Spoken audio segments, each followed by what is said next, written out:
سب نماز پڑھتے ہیں اپنی اپنی، تو پڑھا کیوں نہیں سکتے؟ اس لیے کہ ہم نے کبھی پڑھا ہے تو ڈر ہے غلطی نہ ہو جائے نا. ڈر کو نکالیے، لوگوں سے بات چیت کیجیے. حالانکہ بہت سارے لوگ دنیا کی ساری باتیں کرتے ہیں نان مسلم سے، افسوس کی بات ہے گناہ بھی ساتھ کرتے، پکچر ساتھ دیکھ رہے، ہر جگہ ساتھ جا رہے. صرف دین کا ہے جو ڈر لگنا شروع ہو جاتا ہے، گناہ میں نہیں، معصیت میں نہیں ہوتا ہے. تو لہٰذا جو آپ کو علم بتائیے. اب اگر مجھے نہیں آتا ہو تو کوئی مسئلہ نہیں، میں کل جاؤں گا سیکھ کر آ کے بتاؤں گا. کیا کسی بھی انسان کو کسی فن کا پورا علم ہوتا ہے کیا؟ مجھے بتائیے. MBBS ڈاکٹر وہ بہت سارے علاج کر لیتا ہے بہت سارے مریضوں میں، لیکن اگر وہ MD کسی خاص فیلڈ میں، تو وہ اگر سمجھو MD ہے، سمجھ لیجیے چیسٹ کا سرجن ہے وہ، اور اس کے پاس کوئی جا رہا میرے پیر میں تکلیف ہے، وہ سرجری تو بولیں گے نہیں میں چیسٹ کا ہوں. تو آپ بولیں گے کیسے ڈاکٹر ہے اتنا بھی یہاں اتنی وہ ڈگریاں لگا لی تو نکلا ہے.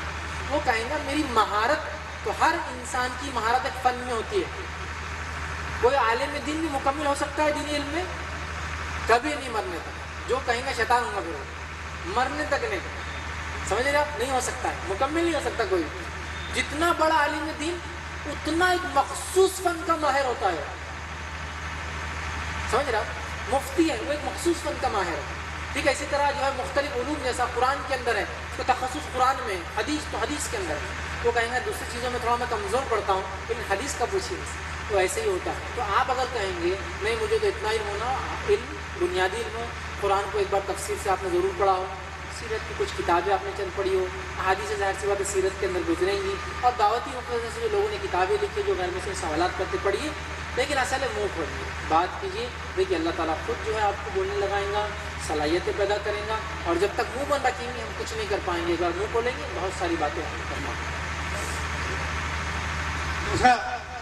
دوسرا سوال آپ کے سامنے پیش کرنے کے پہلے میں سوال کرنے والے حضرات سے یہ گزارش کرنا چاہوں گا کہ میرے پاس چونکہ وقت بہت کم ہے، سارے لوگوں نے جو سوال پوچھے ہیں یہ میری کم مائکی ہے کہ میں سارے سوالوں کو انکلوڈ نہیں کر پا رہا ہوں.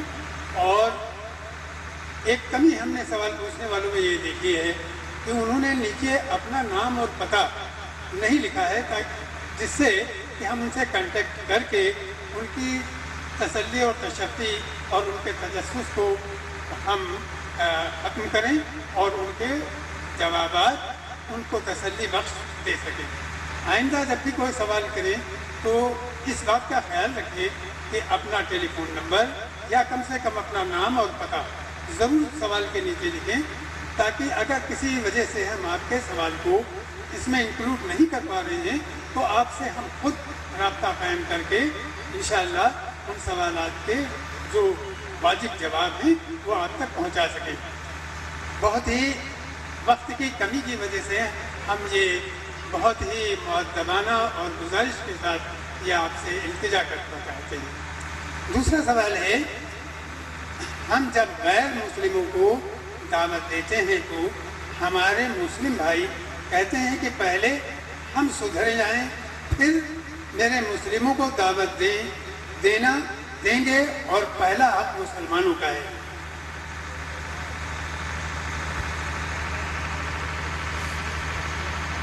کسی نے ایک سوال کیا دعوت کے متعلق کہ جب ہم کسی کو دعوت اسلام کی بات کرتے بالخصوص غیر مسلم کو، بہت سارے مسلمان کہتے ہیں کہ اپنے بھائی کو یہ بھی دعوت نہیں پہنچی یا مسلمان کی اصلاح باقی ہے، لہٰذا ان کو کیسے پہنچا، پہلے اپنے بھائی کو گھر کو سدھار لو پھر وہ کریں گے. دیکھیے خیاسی مطلب جس کو سوچ کے اعتبار سے یا اس طرح کے ماحول کے اعتبار سے کہنے میں تو کوئی حرج نہیں ہے، لیکن ایک سوال میں کرتا ہوں مثال کے طور پر ہم یہ طے کر لیتے ہیں کہ 50 سال آج سے لے کر 50 سال تک یہ اصلاح کے سال رہیں گے، ہم پورے مسلمانوں کی اصلاح کریں گے. 50 سال کے بعد ہم پھر کیا کریں گے؟ دعوت کے مشن کو لے کے چلیں گے. ٹھیک، تو مجھے بتائیے 50 سال بعد آپ کیا بولیں گے؟ آپ بولیں گے یار مسلمان تو اور بگڑ گئے، تو اگلے 50 سال ابھی اور نہیں ہوا کام، اس کے بعد دیں گے. میں دعوت اور اصلاح کو کیسا بولتا ہوں آپ سمجھ لیجیے. میں دعوت اور اصلاح کو ایک ٹرین کی 2 پٹریاں مانتا ہوں، دونوں ہوں گی تو ٹرین چلتی ہے اس کے اوپر. ایک پٹری تھوڑی بھی چھوٹی ہوئی ٹرین رکی ہوئی رہتی ہے. آپ بولیں گے 2 فٹ تو کم ہے، بولتا 2 فٹ بھی نہیں چل سکتی ٹرین، 2 انچ بھی کم ہے تو آگے نہیں بڑھتی. دونوں پیرالل ساتھ ساتھ. ایک صاحب مجھ سے ایک بار پوچھنے لگے ارے آپ غیر مسلم، ایک آپ کا بھائی آگ میں گر رہا ہے اور ایک غیر آگ میں گر رہا ہے، آپ کس کو بچائیں؟ میں نے کہا اگر سوال تمہارا بس اپنے دماغ کے اوپر ہے تو میں جواب دیتا ہوں، میں دونوں کو بچاؤں گا. میں بولے پھر 3 رہتا ہوں تو میں نے کہا 2 کو ہاتھ سے 1 کو پیر سے بچاؤں گا، دھکا دوں گا، کچھ نہ کچھ تو کروں گا. میں 4-5 رہتا ہوں نا، اچھل کے چل جاؤں گا پکچروں کیسے ان کے 4-5 سے ایک ساتھ گر جانا. بولے یار آپ مذاق کر رہے نا، مذاق تو آپ کر رہے نا، ایسا سوال آپ کر ہی کیوں رہے کہ 2 بھائی کھڑے، ایسا ہو رہا کہاں 2 بھائی کھڑے ہوئے اور 2 گر رہے، ایک میرا ایک پرایا. لاجیکلی ایسا ہوتا نہیں ہے نا، لیکن ایسی مثالیں دی جاتی ہیں، یہ درست نہیں. اب میں ایک آپ سے سوال کرتا ہوں، میں یہ سوچ رہا ہوں پہلے مسلمان پورے 100% مسلمان ہو جائے پھر غیر مسلم کو دعوت دیں گے. تو غیر مسلم جوا، شراب، زنا اور نشہ خوری اور ساری برائیوں میں پنپتے جا رہے ہیں، ٹھیک، اور میں اپنے معاشرے کی اصلاح کر رہا ہوں. پھر میرے نوجوان کہاں جا رہے؟ ادھر جا رہے ہیں. پھر بول رہے تمہاری اصلاح کرنے کے، پھر نقلی نسل آ رہی ادھر جا، کیونکہ یہ تو بگڑتے جا رہے ہیں نا، پھر ادھر جا رہے ہیں. پھر میں بول رہا ہوں ادھر آؤ، اور اس میں عذابات بھی آتے جا رہے ہیں بیچ بیچ میں اللہ کی طرف سے، ان پر بھی ان پر، پھر ان کو کر رہا ہوں. تو عقل تو میری یہ بول رہی ہے کہ ان کو بھی سدھارا جائے، ان کو بھی، تاکہ ادھر بگڑنے کا چانس ہی نہ ہو. آپ صلی اللہ علیہ وسلم نے اس مثال کو صحیح مسلم کی حدیث میں کیسے دیا؟ ایک کشتی ہے، اس کے 2 حصے ہیں، اوپر ایک حصہ اور نیچے ایک حصہ. نیچے والے اوپر آ کر پانی مانگتے ہیں، استعمال کا جو پانی ہوتا ہے، اور خود سوچ لیتے ہیں کہ شاید اوپر والوں کو تکلیف ہو رہی ہے ہمارے پانی لینے سے. تو نیچے والے پلان کرتے اور بولتے ہیں اپن کیا کریں گے، اپنے کشتی تو نیچے کے حصے میں اپن سے کشتی میں نا، تو نیچے سوراخ کر لیں گے، پانی آ جائیں گا لے لیں گے، اوپر والوں کو تکلیف کتنا. اور اوپر والوں کو معلوم ہوتا ہے حدیث میں الفاظ کہ نیچے والے سوراخ کرے، اور وہ کیا بولتے ہیں، وہ ان کا مسئلہ ہے، اپنے کیا کرنے کا ہے. آپ کشتی ڈوبنا چالو ہوں گے تو کیا خالی آدھا کمپارٹمنٹ ڈوبے گا؟ تم نیچے والے سوراخ کیے تو آدھی کشتی ڈوب جائیں گی، اوپر کے بچ جائیں گے، کشتی پوری ڈوبے گی. عذاب آئیں گا اللہ کا، اگر گناہ کریں گی، معصیت کریں گی قومیں، سب پر آئیں گا. یہ الگ بات ہے لوگ نیت کے حساب سے اٹھیں گے قیامت دن، وہ ایک الگ مسئلہ، لیکن عذاب تو آئیں گا. تو لہٰذا ہم کو اپنی طاقت و استطاعت کے مطابق دعوت دینا ہے، اور ایک کمپلیٹ اسلامک معاشرہ کبھی بھی نہیں بن سکتا. اس کی کوشش ہو سکتی ہے، کمپلیٹ نہیں ہو سکتی. کیا نبی اکرم صلی اللہ علیہ وسلم کے زمانے میں سزائیں نہیں دی گئی؟ سزائیں، یہ سزا کا دیا جانا خود اس کی دلیل ہے کہ معصیت اور گناہ ہوتے تھے تبھی سزائیں دی گئی. مطلب مکمل، ہم کیا بول رہے ہیں مکمل مطلب سارے لوگ گناہ چھوڑ دینا، یہ ہو ہی نہیں سکتا. صحیح مسلم کی روایت میں، بخاری میں بھی یہ روایت آتی ہے کہ آپ نے پڑھا، میرا دل چاہتا ہے کہ دن اذان دی جائے، اقامت دی جائے، اور میں کسی نوجوان کو نماز کے لیے آگے بڑھا دوں، اور کچھ لوگوں کو لے کر لکڑیاں جمع کر کے ان کے گھروں کو آگ لگا دوں جو بنا کسی عذر کے جمعہ کی نماز گھروں میں پڑھ لیتے ہیں، مطلب وہ ظہر پڑھ لے رہے تھے، مطلب جمعہ کے لیے بھی کچھ لوگ نہیں آ رہے تھے. صحیح کی روایت ہے. تو کمپلیٹ پرفیکٹ مسلم معاشرہ نہیں بنے گا، کوشش ہمیشہ چلتی رہیں گی. تو لہٰذا ہم ایسا فیس کیسا بولیں گے؟ یا پھر کوئی اس کا ٹائم دے، کوئی جماعت، جو بھی جماعتیں کام کی 25 سالہ دور اصلاحی، 25 سالہ دور دعوتی، 25 سالہ دور، مطلب یہ تو ایک نسل 25 سال کی ہوتی طبقہ. ایسا نہیں ہو سکتا میرے بھائی، پیرلل لینا ہے. اور یہ بات ہم بار بار تفصیل میں پڑھتے ہیں، سورہ بقرہ سورہ نمبر 2 آیت نمبر 143، سورہ حج سورہ نمبر 22 آیت نمبر 77 میں بھی آتا ہے کہ اللہ رب العزت فرماتا ہے وَكَذَلِكَ جَعَلْنَاكُمْ أُمَّةً وَسَطًا لِتَكُونُوا شُهَدَاءَ عَلَى النَّاسِ وَيَكُونَ الرَّسُولُ عَلَيْكُمْ شَهِيدًا. اس کی تفسیر میں اللہ ابن کثیر اور دیگر مفسرین کی تفسیر بھی پڑھتے ہیں، تم جو امت وسط ہو اور لوگوں جو ہے تم لوگوں پر گواہ بنو گی اور تمہارا نبی تم پر گواہ بنے گا. پھر اس میں روایتیں آتی کہ نوح علیہ السلام کی قوم نوح علیہ السلام کو جھٹلا دیں گی، 950 سال کی دعوت جھٹلا دیں گی، عذاب کو دیکھ کر جہنم کے. اللہ پوچھیں گا نوح کون گواہ ہے تم پر؟ نوح علیہ السلام کہیں گے کون گواہ ہے؟ امت محمدیہ. اور ہم تو دوسروں پر گواہی کی بات ہو رہی ہے، تو ہم پڑھتے نا تفسیر میں یہ باتیں سب. جب دوسروں پر ہم گواہ ہیں تو اپنے اطراف میں جو لوگ گزر رہے ہیں کیا ان پر ہم کو گواہی دینا بدرجہ اولا ضروری نہیں، زیادہ ضروری نہیں جو گزر رہے ہیں اطراف سے؟ میرے بھائی یہ دونوں کام کو ساتھ لے کر چلنا ہے. کیا مسلم معاشرہ و اصلاح، جیسے کہ اب کوئی گلف میں کام کرتا ہے، سعودی عرب میں بہت سے مسلم والے، نان مسلم پرسنٹیج بہت کم ہے، تو مسئلہ نہیں ہے، وہاں تو اصلاح اصلاح اصلاح اصلاح اصلاح ہی چلے گی. ہندوستان جیسے ملک میں تو ہم اقلیت اکثریت ہی ہے، یہاں دعوت کا کام نہیں ہوگا، اصلاح دونوں یہاں چیزیں. بہت سارے مسلم، انڈونیشیا ہے 98% مسلم، 2% غیر مسلم. تو دعوت کا کام ظاہر سے تو کچھ علاقے تو ایک بھی غیر مسلم نہیں، تو کیا ہوگا؟ کچھ بھی دعوت نہیں ہوگا. وہاں اللہ ان سے اصلاح کی بات کریں گے کہ بھائی کو اپنے اچھائی کا حکم دیا تھا، کیا نماز وہ ہوگا. لیکن یہاں تو امر بالمعروف کے لیے تو توحید کی دعوت بھی ہے.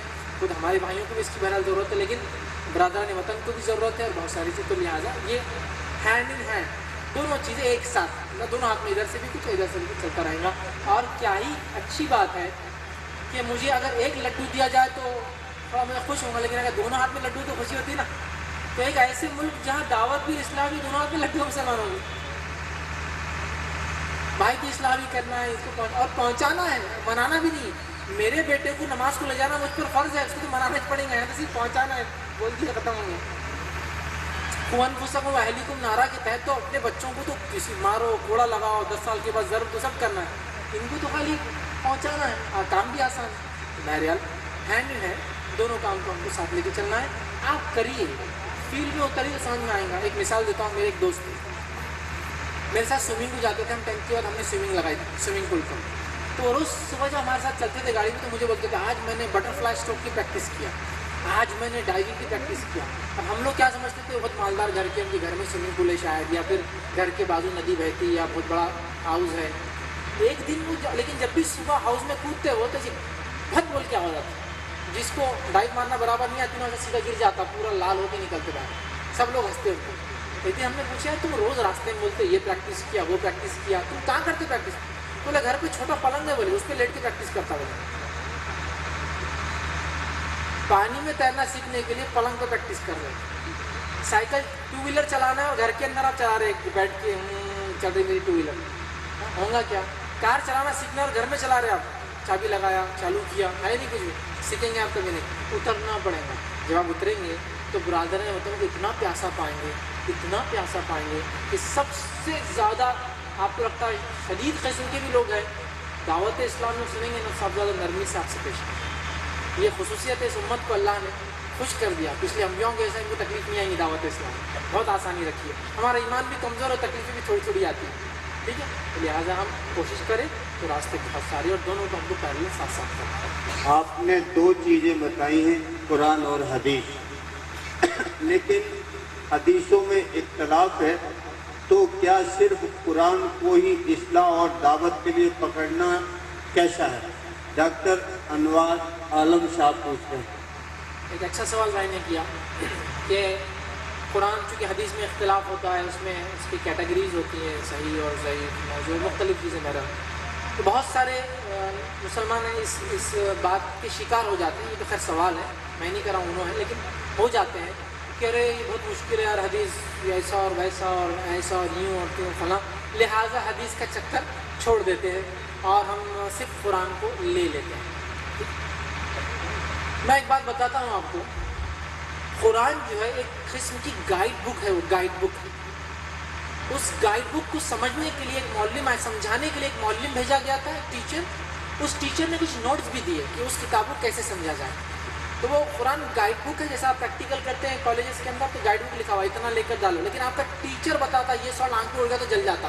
گائیڈ بک میں لکھا ہوا نہیں کہیں. گائیڈ بک میں لکھا ہوا یہ سالٹ اتنا گرام لے کے اس میں ڈالو، یہ ایسڈ لو ڈال دو. ٹیچر کہتا ہے یہ سلفیورک ایسڈ ہے، ہاتھ پہ گر گیا تو پورا ہاتھ جلا دیتا. گائیڈ بک میں نہیں. گائیڈ بک کیا بول رہی ہے؟ اتنے گرام سالٹ لے کے اتنا ڈالو، سلفیور یہ کرو.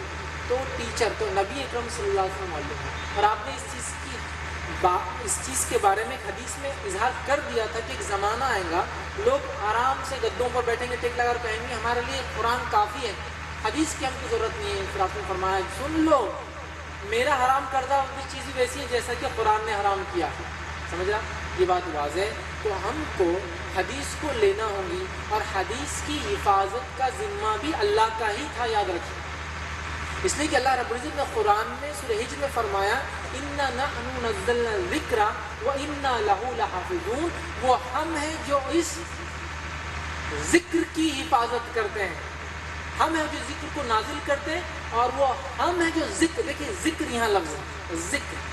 اور علامہ جو ہے عبداللہ بن عباس رضی اللہ عنہ کی تفسیر اگر آپ پڑھیں گے فَاسْأَلُوا أَهْلَ الذِّكْرِ إِن كُنتُمْ لَا تَعْلَمُونَ، پوچھ لو اہل ذکر سے اگر تمہیں علم نہ. تو لکھتے ہیں اہل ذکر یہود و نصارہ کے وہ علماء تھے جو بائبل کے ساتھ ساتھ کالم موسیٰ علیہ السلام کی حدیث کا بھی علم رکھتے تھے، ان کو اہل ذکر کہا جاتا ہے. تو ذکر، اور یہ ہمارا عقیدہ ہے، اس بات کو بھی آپ سمجھ لیں. وہ قرآن ہی نہیں ہے جس کو حدیث قرآن نہ کہے. میرا سوال ہے جو قرآن کو آپ پڑھتے ہیں کس نے کہا یہ قرآن ہے؟ کس نے کہا یہ قرآن ہے؟ مجھے بتائیے. جس نے کہا وہ حدیث ہے. وہ ماں ہے جس نے بتایا یہ باپ ہے، یہ ماموں ہے اور یہ چچا ہے. باپ تو وہاں اپنی جگہ ہے. تو وہ قرآن نہیں ہمارے نبی جس کو حدیث قرآن نہ کہیں. نہیں وہ صحیح کہتے ہیں، وہ چکر میں نہیں جاتے. میں آپ سے سوال کرتا ہوں، آم کھٹے بھی ہوتے ہیں، میٹھے بھی ہوتے ہیں، کڑوے بھی ہوتے ہیں، سڑے بھی ہوتے ہیں، تو آم کھانا چھوڑ دیتے ہیں؟ رکھو یار، وہ آم کے چکر میں جانے نہیں، کچے پکے سڑے ہوئے کھٹے رہتے ہیں. مچھلی میں کانٹے بھی ہوتے ہیں، کھانا چھوڑ دیتے ہیں. حالانکہ کتنی مہنگی ملتی ہے، عام آدمی تو کھا بھی نہیں سکتا، لے کر ایک کانٹا نکال کر کھا رہے ہیں.